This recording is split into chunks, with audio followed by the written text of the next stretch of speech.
Market లో invest చేసి మీ డబ్బులు డబుల్ చేసుకోవాలనుకుంటున్నారా? సుందరరామిరెడ్డి గారి లైవ్ సెమినార్ కి అటెండ్ అవ్వండి. Hello viewers, welcome back to Suman TV. ప్రస్తుతం మనతో పాటు ఉన్నారు మేనేజ్మెంట్ కన్సల్టెంట్ సంపత్ సముద్రాల గారు. నమస్తే సార్. సార్, కొంతమంది యూత్, అంటే అందరి గురించి కాదు, వాళ్ళు ఏంటంటే చదివిన చదువుకి ఉద్యోగాలు లేవు, వయసు అయిపోతుంది, మేము ఇంకా లైఫ్లో సెటిల్ అవ్వలేదు, మా తల్లిదండ్రులు కూడా ఏజ్ అయిపోతుంది, వాళ్ళని చూసుకోవాలి, ఇవన్నీ ఉన్నాయి, కానీ చదివిన చదువుకి జాబ్స్ రావట్లేదు, అల్మార్లో డిగ్రీలన్నీ కూడా బీరోలో పెట్టి పూజ చేస్తున్నామని కొంతమంది వర్షన్. అంటే యువత ఎక్కడ తప్పు చేస్తుంది? వయసు అయిపోతుంది కానీ మా జీవితాలు ఏమీ మారట్లేదు, చదివిన చదువుకి వాల్యూ లేదు, 10th వరకు చదువుకొని అక్కడి నుంచి ఇంటర్, డిగ్రీ, బీటెక్లు లేకుండా శుభ్రంగా ఉద్యోగం కోసం వెతుక్కుంటే ఏమైనా సెటిల్ అవుతామేమో అని కొంతమంది అభిప్రాయం. అలాంటి వాళ్ళ కోసం ఒకసారి వాళ్ళు ఎక్కడ మిస్టేక్ చేస్తున్నారు అంటే ఏం చెప్తారు? మిస్టేక్ అని అనడానికి లేదమ్మా, యువత ఒక్కటే తప్పు చేస్తోంది అని కాదు. మారుతున్న కాలంకి అనుగుణంగా మన విద్యా వ్యవస్థ కూడా మారాల్సిన అవసరం ఉంది. మీకు గుర్తుందో లేదో, మనం ఒక ఎన్ఈపి 2020 అన్న దాని మీద ఒక డిస్కషన్ చేస్తున్నాం మనము. భారత ప్రభుత్వం కూడా దీన్ని రియలైజ్ చేసింది. చదువుకి అవసరం, ఇవాళ ఉన్న ఉద్యోగాలకి సరి అయిన పొంతన లేదు. పొంతన తీసుకురావాలంటే ఏం చెయ్యాలి అని ఎడ్యుకేషన్ కమిషన్ని వేసి కస్తూరి రంగన్ గారు చైర్మన్గా ఉండి వాళ్ళు సబ్జెక్ట్ని స్టడీ చేసి ప్రభుత్వానికి దే హ్యావ్ సబ్మిటెడ్.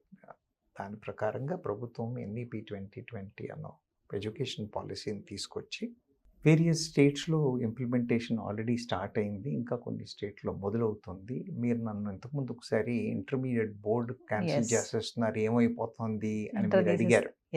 అడిగినప్పుడు నేను మీకు అప్పుడు చెప్పాను, ఈ ఎన్ఈపి 2020ని ఫాలో అప్ చేసి మన దగ్గర విద్యా వ్యవస్థ మారుతోందమ్మా.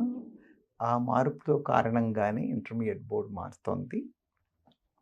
అండ్ సో ఎందుకంటే ఇప్పుడు 3+3+ అన్న కాంబినేషన్లో మార్పు వస్తుంది కాబట్టి అని అన్నాను. ఇవన్నీ మార్పులు ఎందుకు అనంటే, ఇంతకు ముందు ఉన్న విద్యా వ్యవస్థ ఏదైతే ఉందో, కాలం మారుతున్న కొద్దీ రిక్వైర్మెంట్స్ మారుతున్నాయి, టెక్నాలజీ మారుతోంది, అవసరాలు మారుతున్నాయి, వాతావరణం మారుతోంది. దీని ప్రకారంగా ఇది మారాలి. ప్రభుత్వం వాటి కేపబిలిటీస్ ప్రకారంగా మార్పులు చేయడానికి చేస్తున్నారు. దీనికి అనుగుణంగా సొసైటీ కూడా మారాలి, యువత కూడా మారాలి. ఏమైందంటే, మీరు సిటీస్లోకి వచ్చినట్టు చూసినట్టయితే చాలా మటుకు యువత మారిందనే చెప్పుకోవాలి. ఓకే, ఎందుకనంటే డిజిటల్ మార్కెటింగ్ మీద వచ్చేసారు, ఏఐ మీద వచ్చేసారు, అవునా? తర్వాత ప్రతి సబ్జెక్ట్లో every subject has exposure to AI కానివ్వండి, కంప్యూటరైజేషన్ కానివ్వండి, ఇవన్నీ చాలా వచ్చేసాయి.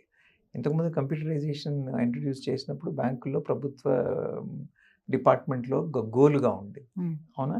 ఇవాళ అప్పుడు ఏమైంది, ఆ పాత వాళ్ళు చేయలేకపోతే ఇప్పుడు నేర్చుకున్న యువత అంతా వెళ్ళి కాంట్రాక్ట్ స్టాఫ్ లాగా కంప్యూటింగ్ వర్క్ అంతా చేస్తున్నారు, అవునా? అంటే స్కిల్ ఉన్నవాడికి అవకాశాలు ఉన్నాయా అని అంటే ఖచ్చితంగా అవకాశాలు ఉన్నాయి. అలాంటి ఇది జరిగింది. అలా కాకుండా కార్పొరేట్ వరల్డ్ అనగానే సాఫ్ట్వేర్ ఒక్కటే కాదమ్మా, కార్పొరేట్ వరల్డ్లో మిగతా అన్ని సబ్జెక్ట్స్లో కూడా టెక్నాలజీ పరంగా చాలా మార్పులు వచ్చాయి. పిల్లలు వాటికి అనుగుణంగా వెళ్ళి నేర్చుకున్న వాళ్ళందరికీ ఉద్యోగాలు వస్తూనే ఉన్నాయి.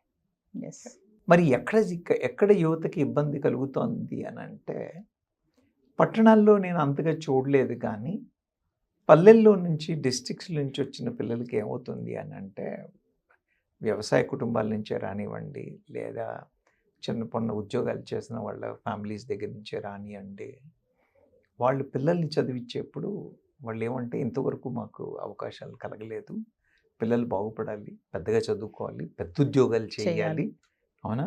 పబ్లిక్ సర్వీస్ కమిషన్ రాసి, అయితే స్టేట్ లెవెల్లో కానీ సెంట్రల్ లెవెల్లో కానీ సర్వీస్ కమిషన్ ఉద్యోగాలు రావాలి, అవునా? లేదా బ్యాంక్ ప్రొవిజనరీ ఆఫీసర్స్ కావాలి, బ్యాంకుల్లో, అవి కూడా పబ్లిక్ సెక్టార్ బ్యాంకుల్లో కావాలి. ఇది పిల్లల ఎక్స్పెక్టేషన్ కాదమ్మా, తల్లిదండ్రుల ఎక్స్పెక్టేషన్. వాడు చదివినప్పటి నుంచి వాడికి ముందు నుంచి నూరిపోస్తూ వస్తూ ఉన్నారు. ఓకే, వాడికి నచ్చినా నచ్చకపోయినా వాడిపైన వాడి రుద్దడమే. మీద రుద్దడమే. Yes. యా ముందు అయితే డాక్టర్కా లేకపోతే ఇంజనీర్కా, Engineer. డాక్టర్ ఇంజనీర్ కాకపోతే ఇంక వేరే ఏమి లేవు. ఫస్ట్ ప్రయారిటీ అర్థమైందా? డాక్టర్కా ఇంజనీర్కా అవి తప్పితే వేరే ఏం లేదు.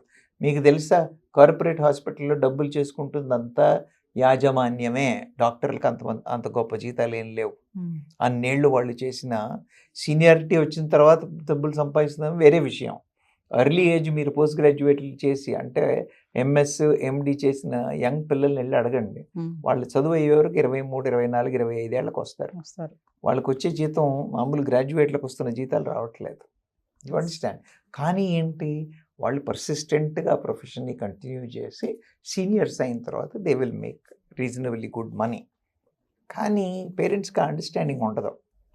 యా మనవాడు ఎక్స్టేజ్కి వెళ్తాడు, ఎక్కడ వెళ్ళాలనుకున్నా నువ్వైతే డాక్టర్కా లేకపోతే ఇంజనీర్కా. లక్షల మంది ఇంతకుముందు బీఏలు బీకామ్లు లక్షల్లో ఉండేవాళ్ళు. ఇప్పుడు బీఏ బీకామ్ వాళ్ళని వెతుక్కోవాల్సి వస్తుంది. యా ఇంజనీర్లు కుప్పలు తెప్పలుగా అయిపోయారు. లేదా బీఏ బీకామ్ చేసిన వాళ్ళు కూడా చెప్తున్నాను కదా, వాళ్ళ ఫోకస్ అంతా పబ్లిక్ సర్వీస్ కమిషన్. అమ్మా సంవత్సరంలో దాదాపు 10 లక్షల కంటే పైన యువత public service commission UPPSC exam రాస్తారు. ఎంతమంది అమ్మ సెలెక్ట్ అయ్యేది? అక్కడ ఉన్న పోస్టులు ప్రతి సంవత్సరం ఉన్న కోట 800. 800 కోట ఉన్నప్పుడు 10 లక్షల మంది ఉద్యోగాలు రాస్తే, అవునా? నాకు రాలేదు అంటే am I fitting into that 10%, 15% అన్న ఆలోచన అయితే ఉండాలి కదా. అవునా? మీరు ఒకసారి అటెంప్ట్ చేశారు, రెండోసారి అటెంప్ట్ చేశారు, మీకు తెలియదా మీ కేపబిలిటీ ఏమిటో? అవునా? మీరు ఎక్కడి దాకా వెళ్ళగలిగారు, మీ సామర్థ్యం ఏంటి, మీ సంవత్సరం ప్రిపరేషన్ మిమ్మల్ని ఎక్కడికి తీసుకెళ్తుంది? నేను అక్కడ లిమిటెడ్ ఆప్షన్స్. స్టేట్ లెవెల్లోకి వచ్చేసరికి అసలు పబ్లికేషనే ఉండదు. 6 ఏళ్లకో 5 ఏళ్లకో 8 ఏళ్లకో వస్తుంది. నాకు 30 ఏళ్ళు వచ్చినా ఇంకా పబ్లికేషన్ రాలేదు, గవర్నమెంట్ సపోర్ట్ చేయట్లేదని ఒక క్వశ్చన్. పబ్లికేషన్ అయిన తర్వాత ఏం చేస్తున్నాము, మరి నీకు ఫస్ట్ అటెంప్ట్లో రాలేదు, సెకండ్ అటెంప్ట్లో రాలేదు అంటేనే 12 ఏళ్ళు గడిచిపోయాయి. నీకు ఫస్ట్ అటెంప్ట్లో రాలేదు అని అంటే ఇంక ఇది నా దారి కాదు, let me check my various other options అన్న తీరుకు మారట్లేదు. అదే పట్టుకుని వేలాడుతున్నారు. You understand my point? వాళ్ళకి ఇబ్బందులు కలగడానికి కారణం ఏంటంటే, ఇప్పుడు మీరు చెప్పారు 30 ఏళ్ళు 35 ఏళ్ళు వచ్చాయి, మా పేరెంట్స్కి ఇబ్బంది అవుతోంది అంటే, నీకు ఇది విషయం 25 ఏళ్ళప్పుడు తెలియలేదా? అవునా? పేరెంట్స్కి తెలియదు నీ సామర్థ్యం ఏమిటో, నీకు తెలియదా నీ సామర్థ్యం? So my advice to parents, please don't unnecessarily pressurise. అవునా కదా? పిల్లల మీద ఆ ఒత్తిడి తీసుకురాకూడదు. ఈ సంఘపరమైన ప్రెషర్ ఏదైతే ఉందో అది పిల్లల్ని పాడు చేస్తుంది. పాయింట్ 1. పాయింట్ 2, నేనేమంటున్నాను, వాళ్ళు ఏమన్నా గోల చేయనియండి, నా సామర్థ్యం నాకు తెలుసు, నా ఐడియా నాకు తెలుసు, నా పర్సనాలిటీ నాకు తెలుసు. నేను ఐ డోంట్ వాంట్ వేస్ట్ నేను ఈ టైం వేస్ట్ చేయదలుచుకోలేదు. నేను ఈ పబ్లిక్ సర్వీస్ కమిషన్ కానీ బ్యాంకింగ్ సర్వీసెస్ కానీ ఏమో ప్రైవేట్లో ఉద్యోగాలు చేసిన వాళ్ళు బాగుపడట్లేదా? I have seen in my days, people have started their employment with 800 rupees. In my days, I have seen people starting employment with 800 rupees. Today, they are multimillionaires.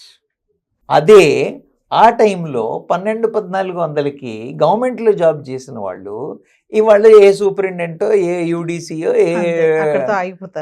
ఆగిపోయారు. వాళ్ళంత ఎదగలేదు. ప్రైవేట్లో జాయిన్ అయ్యి మార్కెట్కి అనుగుణంగా మారి స్కిల్స్ పికప్ తెచ్చుకుని కొత్త అవకాశాలను ఎక్స్ప్లోర్ చేసి ఇవాళ సిఇఓలు, డైరెక్టర్లు, ఎంటర్ప్రెన్యూర్లుగా ఉన్న వాళ్ళు చాలా మంది ఉన్నారు.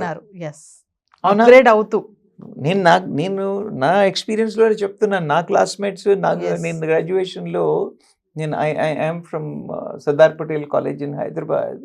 నేను నా కాలేజీలో నా బ్యాచ్మేట్స్ నేను చూసినట్టయితే దేర్ ఆర్ ఫ్యూ పీపుల్, వాళ్ళందరూ గ్రూప్ 2, గ్రూప్ 4లో సెలెక్ట్ అయిన వాళ్ళు ఉన్నారు, గ్రూప్ 2లో సెలెక్ట్ అయిన వాళ్ళు ఉన్నారు. కొందరు మళ్ళీ అందులో కూడా కొందరు ప్రమోషన్లు కొట్టి డిఎస్పీలుగా రిటైర్ అయిన వాళ్ళు ఉన్నారు. అదే టైంలో మిగతా 40-50 మంది ఏ ప్రైవేట్ ఇండస్ట్రీలో పెరిగిన వాళ్ళు, they are senior vice presidents in Cognizant kind of organizations. You understand? మనం దారి ఒకటే పట్టుకుని అలాగే అవ్వాలి అని అంటే అయ్యే పని కాదు. వాతావరణాన్ని బట్టి మనం మారాలి. మనం మారాలి, స్కిల్ సెట్ పెంచుకోవాలి, నేర్చుకోవాలి. యువత మీరు ఏం మిస్టేక్ చేస్తోంది యువత అన్నారు, అదే పట్టుకుని కూర్చుంటున్నారు. అంటే నేను ఇది చదివాను కాబట్టి దీనికి అనుగుణమైనటువంటి జాబే చేయాలి. లేదమ్మా, చదువుకి దానికి సంబంధం లేదు. వాళ్ళు ఏం చేశారు, బీకామ్ చేశాడు, దానికి పబ్లిక్ సర్వీస్ కమిషన్కి ఏమిటి సంబంధం? బీఎస్సీ బీజెడ్సీ చేశాడు, దానికి ఏమి సంబంధం? బిఏ పొలిటికల్ సైన్స్ చేసిన వాళ్ళు సరే పోనీ, ఇలా ఆ సబ్జెక్టులు చేసిన వాళ్ళు they are not going for that. MA English literature చేసి పబ్లిక్ సర్వీస్ కమిషన్కి వస్తారు. వెటర్నరీ సైన్స్ చేసిన వాళ్ళు పబ్లిక్ సర్వీస్ కమిషన్కి వస్తారు. ఎంబీబీఎస్ చేసిన వాళ్ళు. నువ్వు రావాలి. అన్ని సబ్జెక్ట్స్ ఉన్న వాళ్ళు అడ్మినిస్ట్రేషన్లో వాళ్ళందరూ ఉండాలి, కరెక్టే. నేను అక్కడ సూట్ అవుతానా? చదువుకి ఉద్యోగానికి సంబంధం కాదమ్మా ఇక్కడ ఛాలెంజ్ వచ్చిందల్లా పర్సనాలిటీ సరిగా మనం అనుగుణంగా మారకపోవడం అనేది ఛాలెంజ్. ఓకే, ఆపర్చునిటీస్ ఉన్నాయా అని అంటే మీరు వెళ్ళి ఇప్పుడు స్టాటిస్టిక్స్ గవర్నమెంట్ రిపోర్ట్స్ చూసినట్టయితే ఎంత 17% నిరుద్యోగం. ఓకే, మరి 83%కి ఎలా వస్తున్నాయి ఉద్యోగాలు? You understand my point? ఈ 17% అలా పట్టుకొని కూర్చుని నాకు ఇలాగే కావాలి, ఇంతే కావాలి. మొన్న నేను ఏదో ఇంటర్వ్యూలో చూశాను, ఆ సినిమా యాక్టర్ ఒక అతను మురళీధర్ గౌడ్ అనుకుంటాను. ఆయన చెప్పాడు, నేను 1400కి I have joined electricity department అన్నాడు. అప్పట్లో నేను చెప్పాను కదా, 800కి 1200కి 1400కి ఉద్యోగాలు చేరారు. ఆయన డిపార్ట్మెంట్ వదిలేసరికి ఆయన జీతం 65,000 అంతే. అవునా? మీరు వాళ్ళ కార్పొరేట్లోకి వెళ్ళండి, 50,000 60,000 మేనేజర్లకు ఉన్నాయా లేవా జీతాలు? ఏ ఏజ్లో ఉన్న పిల్లలకు ఉన్నాయి? బీకామ్ బీఎస్సీ ఎంపీసీ చేసిన వాళ్ళకే వాళ్ళే 50,000 60,000 70,000 జీతాల్లో ఉన్నారు. మన పిల్లలు ఏమంటున్నారు, నాకు అలా 50,000 జీతం వస్తే నేను జాయిన్ అవుతాను, 15,000 25,000 వస్తే నేను జాయిన్ అవ్వను. ఎలా కుదురుతుంది? ఎంట్రీ లెవెల్లో you should start with that 15-20 or whatever, then you prove your competence. It is not just the education alone. How are you contributing? తర్వాత వాల్యూ అడిషన్ లేకపోతే ఉద్యోగం ఇచ్చేవాడు మీకు డబ్బులు ఎందుకు ఇస్తాడు? అంటే మన వాళ్ళ మైండ్ సెట్ ఒకేసారి టార్గెట్ 1,00,000 కొట్టాలి. ఎలా? పోనీ నువ్వు వెళ్ళి నువ్వు చదువుకున్న చదువుతో నువ్వు జాయిన్ అయిన కంపెనీలో వాట్ విల్ యూ కాంట్రిబ్యూట్ అని నువ్వు ఎవాల్యుయేట్ చేసుకుంటున్నావా? నేను if I join your company I will give you this improvement అన్న వాడు ఉద్యోగం నీకు ఇస్తున్నాడు, నేను డెలివరీ చేస్తాను అన్న కాన్ఫిడెన్స్తో నువ్వు వెళ్ళగలుగుతున్నావా? లేదు. మరి అలాంటప్పుడు that's what I'm trying to say. ఎవరైతే అలాంటి ఓపెన్ మైండ్తో వెళ్ళి ఆర్గనైజేషన్స్ కావాల్సిన స్కిల్స్ నేర్చుకుని మారుతున్న టెక్నాలజీ పరంగా మారుతున్న వాతావరణం పరంగా ఎప్పుడైతే స్కిల్స్ పెంచుకుంటున్నారో వాళ్ళందరూ సక్సెస్ఫుల్గానే ఉన్నారు. అలా కాకుండా ఒకే దారి పట్టుకుని మాకు ఇలా ప్రభుత్వమే ఉద్యోగం అంటే తప్పు లేదు అందులో. If you have competence, if you have that kind of competence లేకపోతే మీరు ఏం చేయాలి? ప్రభుత్వం ఏం చేసినా ఒక సర్టన్ పర్సంటేజ్ ఉద్యోగాలు ఇవ్వగలుగుతారు, అవునా? అందుకని ఏం చేయాలి?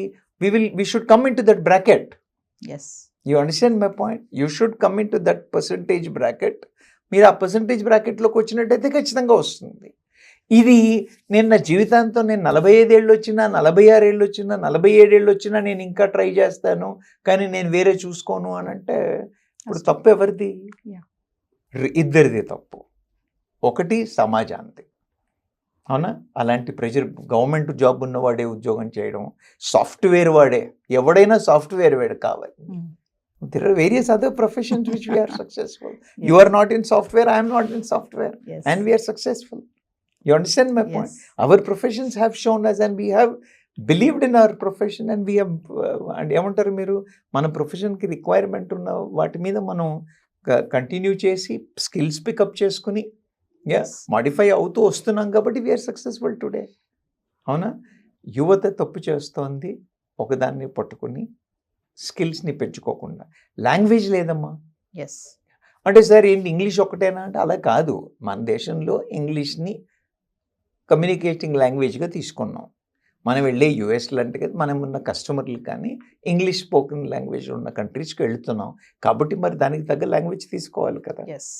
మీరు ఇప్పుడు జాయిన్ అవ్వాలనుకున్న కంపెనీస్ అన్ని they are dealing with international market. Yeah. When they are dealing with international market వాళ్ళకి లాంగ్వేజ్ ఇంగ్లీష్ కావాలి, అవునా? జపనీస్ కావాలని ఎవరు అడగట్లేదు కదా, మనం జపనీస్ కంపెనీస్లోకి వెళ్ళట్లేదు. Yes. మీరు జపనీస్కో జర్మన్ కంపెనీలోకి వెళితే జపనీస్ జర్మన్ నేర్చుకోవాలి. కావాలని అడుగుతారు. అలాగే మీరు ఇంగ్లీష్తో మాట్లాడే కంపెనీకి వెళ్తున్నారు కాబట్టి ఇంగ్లీష్ స్కిల్స్ అడుగుతున్నారు. Yes. అడుగుతున్నప్పుడు మరి అది మీరు పికప్ చేసుకోవాలి కదా, మీరు వెళ్ళి తెలుగులో మాట్లాడితే అవ్వదు కదా, Yes. అవునా కదా? అందుకని లాంగ్వేజ్ నేర్చుకోవాలి. మీ మీద ఇంగ్లీష్ రుద్దడం అని కాదు. యా లేదు, మీరు అది వద్దనుకుంటున్నారా, హ్యాపీగా తెలుగు సాహిత్యం చేయండి, తెలుగు జర్నలిజంలోకి రండి, అవునా? తెలుగు కథలు రాయండి, తెలుగు ఫిలిం డైరెక్షన్లోకి వెళ్ళండి, అవునా? Yes. ది లాంగ్వేజ్లో మన భాష మీద మమకారం ఉంటే దానిలో కూడా చాలా అవకాశాలు ఉన్నాయి, అవునా? మీరు ఎంచుకుని దాని పరంగా మీ స్కిల్స్ని మేనేజ్ చేసుకున్నట్టయితే ఖచ్చితంగా ఏమంటారు, మీకు ఉద్యోగాలు వచ్చే అవకాశాలు ఉన్నాయి. Skills are important, Yes. Updating Updating. అనేది ఇంపార్టెంట్, కాలానుగుణంగా మనం మారడం మారడం. అనేది ఇంపార్టెంట్. Yes. మీరు చేయదలుచుకున్నారా? ఇప్పుడున్న యువతకు నేను చెప్పేది ఏంటంటే, మీరు గవర్నమెంట్ ఉద్యోగాలు చేయదలుచుకున్నారా, ఓ టైం లిమిట్ పెట్టుకోండి, అవునా? 22 ఏళ్ల వరకు 25 ఏళ్ల వరకు ట్రై చేస్తాను, వచ్చిందా వచ్చింది, లేకపోతే లేదు. ఇంట్లో వాళ్ళని నేను చూసుకోవాలి, అమ్మ నేను 30 ఏళ్ల వరకు నేను 25 ఏళ్ల వరకు గవర్నమెంట్ ట్రై చేస్తాను, 25 ఏళ్ళ నుంచి 30 ఏళ్ళ వరకు 27 ఏళ్ళ వరకు నేను ప్రైవేట్లో ట్రై చేస్తాను, మ్యాక్సిమం నేను మీకు 25 దాకా డిపెండెంట్ ఉంటాను, ఆ తర్వాత ఉండను. నమ్మకం ఇవ్వండి, Yes. అవునా? ఇచ్చి ఆ తర్వాత నేను 25లో నేను గవర్నమెంట్ చేయలేకపోయాను కాబట్టి ఇంకా నాకు ఇక్కడ వచ్చేట్టుగా లేదు, లెట్ మీ ట్రై, నేను ఇంకొక 2 ఏళ్ళు ఎక్కడైతే మీరు ప్రిపరేషన్కి టైం పెడుతున్నారు కదా, Yes. అలాగే మీ స్కిల్ అప్గ్రేడేషన్కి టైం పెట్టండి. లేదా మీరు ప్రిపరేషన్కి టైం పెడుతున్నప్పుడే స్కిల్ అప్గ్రేడేషన్ కూడా ప్యారలల్గా చేసుకున్నట్టయితే అక్కడ గవర్నమెంట్ ఉద్యోగం రాకపోయినా మీరు ఆల్రెడీ స్కిల్ సెట్ అక్వైర్ చేస్తున్నారు కాబట్టి Yes. కార్పొరేట్ వరల్డ్లోకి వెళ్ళడానికి అవకాశాలు ఉంటాయి, అవునా?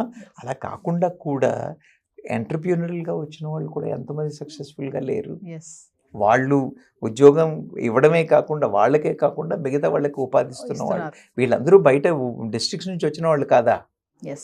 యా టుడే చాలామంది ఎంటర్ప్రీనర్స్ హైదరాబాద్లో ఉన్న సక్సెస్ఫుల్ ఎంటర్ప్రీనర్స్ అందరూ వీళ్ళందరూ డిస్ట్రిక్ట్స్ నుంచి వచ్చిన వాళ్ళు కాదా? యా సో అడాప్టింగ్ అనేది చాలా ఇంపార్టెంట్ అమ్మా, స్కిల్ అప్గ్రేడేషన్ అనేది చాలా ఇంపార్టెంట్. తర్వాత being dynamic is important. Yes. మీరు అలా ఉండిపోకుండా ఎప్పటికప్పుడు మారుతూ అవసరానికి తగ్గట్టుగా మారితే ఎప్పుడు ఉద్యోగ అవకాశాలు కానీ ఇలా ఫ్యామిలీ నేను చేస్తాను, మా పని ఏమవుతుంది అని బాధపడాల్సిన అవసరం అయితే ఉండదు. Thank you sir.